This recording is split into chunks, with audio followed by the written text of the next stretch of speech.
ವೀಕ್ಷಕರು, ಇದೊಂದು big breaking news. 11 KV high voltage ವಿದ್ಯುತ್ ತಂತಿ ಹರಿದು ಬಿದ್ದು 4 ಕುರಿಗಳ ಸಾವು. ಕುರಿಗಳ ಮಾಲೀಕ ಕೂದಲೆಳೆ ಹಂತರದಲ್ಲಿ ಪ್ರಾಣಾಪಾಯದಿಂದ ಪಾರು.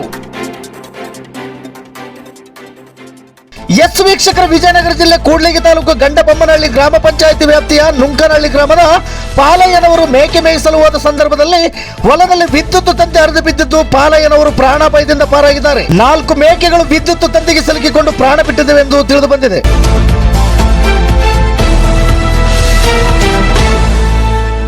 ಘಟನಾ ಸ್ಥಳಕ್ಕೆ ಗ್ರಾಮಸ್ಥರು ಧಾವಿಸಿ ಕೆಇಬಿ ಸಿಬ್ಬಂದಿ ಗಮನಕ್ಕೆ ತಂದರೂ ಸಹ ಸುಮಾರು 4 ಗಂಟೆಗಳ ಕಾಲ ವಿಳಂಬ ಮಾಡಿ ನಂತರ ಸ್ಥಳಕ್ಕೆ ಬಂದು ಪರಿಶೀಲಿಸಿದ್ದಾರೆ. ಗ್ರಾಮ ಪಂಚಾಯತಿ ಅಧ್ಯಕ್ಷರಾದ ರತ್ನಮ್ಮ ವನ್ನಪ್ಪ, ಗ್ರಾಮ ಪಂಚಾಯತಿ ಸದಸ್ಯರಾದ ಮಲ್ಲಯ್ಯ ಮತ್ತು ಮಾರೇಶ್ ಅವರು ಸ್ಥಳಕ್ಕೆ ಭೇಟಿ ನೀಡಿ ಪರಿಶೀಲನೆ ನಡೆಸಿದ್ದಾರೆ. ಪಾಲಯ್ಯನವರಿಗೆ ಸುಮಾರು 50,000ಗಳಷ್ಟು ನಷ್ಟ ಆಗಿರುತ್ತದೆ ಎಂದು ಪಾಲಯ್ಯನವರು ಗರುಡ ನ್ಯೂಸ್ ಜೊತೆ ತನ್ನ ದುಃಖವನ್ನು ಹಂಚಿಕೊಂಡಿದ್ದಾರೆ.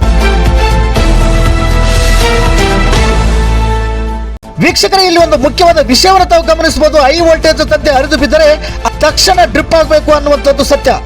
ಡ್ರಿಪ್ ಆಯ್ತು ಅಂದ್ರೆ ಅದರಲ್ಲಿ ಯಾವುದೇ ರೀತಿಯ ವಿದ್ಯುತ್ ಇರುವುದಿಲ್ಲ, ಅದು ಚಾರ್ಜ್ ನಲ್ಲಿ ಇರುವುದಿಲ್ಲ ಎಂದು ಅರ್ಥ ಮಾಡ್ಕೊಳ್ಬೇಕು. ಡ್ರಿಪ್ ಆಯ್ತು ಅಂದ್ರೆ ಕೆಇಬಿ ಸ್ಟೇಷನ್ ಕೂಡ ಕಂಡೀಷನ್ ನಲ್ಲಿ ಇದೆ ಎಂದು ಅರ್ಥ. ಒಂದು ವೇಳೆ 11 ಕೆಬಿ ವಿದ್ಯುತ್ ತಂತಿ ಹರಿದು ಬಿದ್ದರೂ ಕೂಡ ಅದು ಡ್ರಿಪ್ ಆಗದೆ ಚಾರ್ಜ್ ನಲ್ಲಿ ಇದೆ ಅಂದ್ರೆ ಆ ಸ್ಟೇಷನ್ ಕೂಡ ಅಪಾಯದ ಅಂಚಿನಲ್ಲಿ ಇದೆ ಎಂದು ಅರ್ಥ ಮಾಡ್ಕೊಳ್ಬೇಕಾಗಿದೆ.